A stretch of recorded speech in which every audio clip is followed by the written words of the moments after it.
Hey guys, I got a comment a couple of days ago that asked me when I was going to do my next book review, and I realised scrolling up that I hadn't done one for 2 years, so I decided to get straight back to it. I want to, get straight to it. So I want to talk today about this book here. This is called Mindset by Carol Dweck.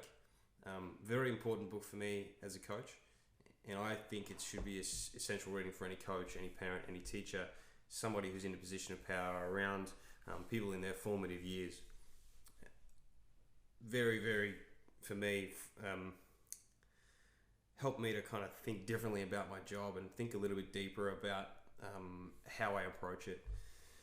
And if you are interested in understanding why and how people limit themselves, why sometimes they struggle to take on different types of feedback, and you want to understand that the power differential between yourself and the people you work with and manage and coach or teach.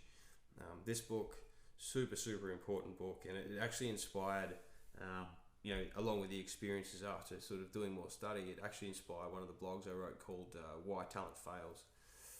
And it's a lot around the concepts in this book, my experiences in sport, and particularly 3 different types of emotions and that sort of cause athletes to kind of limit themselves. So check that blog out if you're at all interested in maybe a bit of a Cliff Notes summary of this book, apart from this one.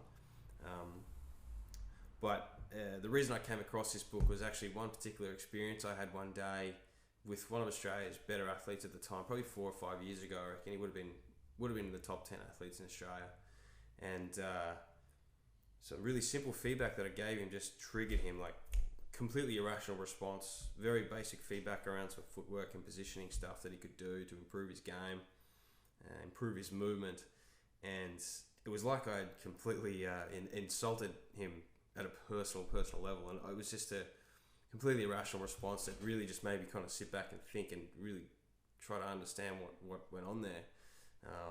And so I guess in my search for answers around that interaction and trying to sort of deconstruct it and improve as a coach and figure out my part in it, I came across this book, Mindset, and it really influenced how I kind of went forward as a coach from there, and had a really good impact on me as a coach. So I don't want to get into the depths of it because I think it's well worth the read.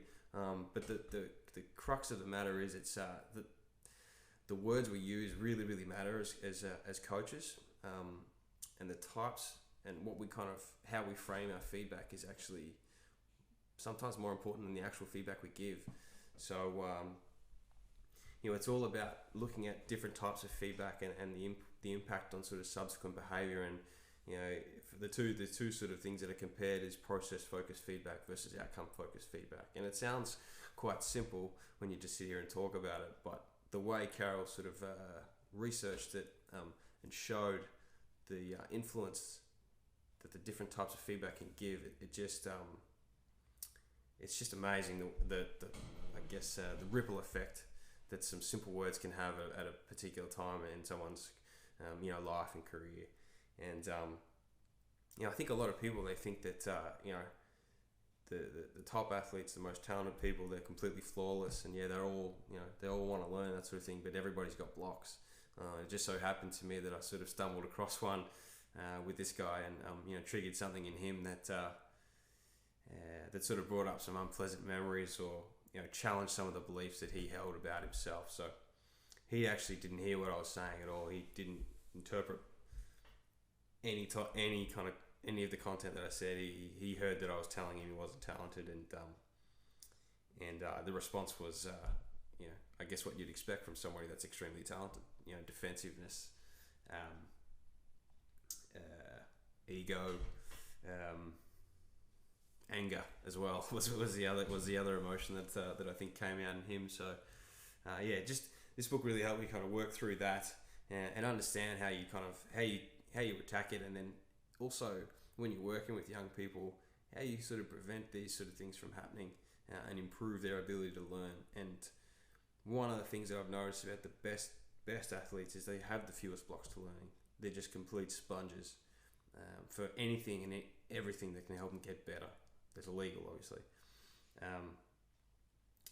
So the concepts in this book sort of help you to deconstruct and understand why certain people might be blocked to different types of feedback and learning, and help you to work around that. And I think a couple of take homes that I think that I took home personally is that, as I said earlier, the words that you use and the way that you frame your feedback is super important. So something you need to consider seriously, and the position that you hold, the level of influence that you have, particularly when you're working with people in the formative stages of their careers, really need to take that seriously as well. I don't want to go too much further. I just want to really highly recommend this book, encourage you to read it, particularly if you're at that sort of stage where your technical toolbox is pretty full and now you're kind of starting to think about how tactically you go about things. I think this book's really, really handy, and I would love to know, any of you that are watching this review, I would love to know your thoughts on the book. Part of the reason for me starting this, I think I said it in the first video, is that I get to push books. It's something that I love to do, is talk about books and ideas that I've come across, and learn from other people through the same thing. I don't think that my own interpretation of this book is the right one. I'd love to know what you guys think if you've read this book, and how it's impacted you as a coach, as a manager, as a parent or a teacher. Because I think, as I said, very important book, and well worth a look if you're at all kind of looking for something to sort of sink your teeth into.